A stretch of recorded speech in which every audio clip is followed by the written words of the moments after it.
అయ్యేసరికి వాళ్ళ డాడీ అయితే మాలేసుకున్నాడు. సో పొద్దున్నే పూజ అయిపోయింది.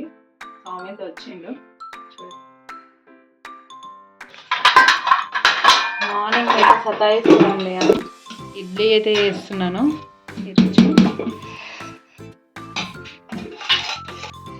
ఎట్లా సతాయిస్తుంది చూడండి. నేనేస్తా.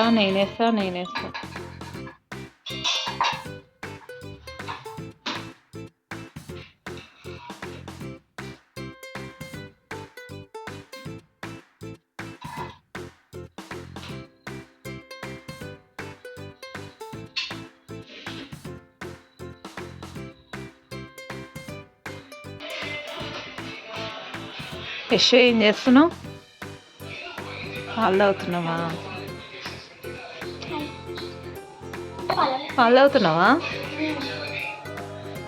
ఆకలి అన్నావు, మరి ఇట్లా ఏదా కాగొచ్చు కదా. లేట్ చేస్తున్నానా యశ్?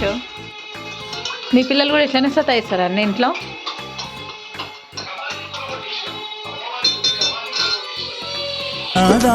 ప్రభువే శరణమయ్యప్ప.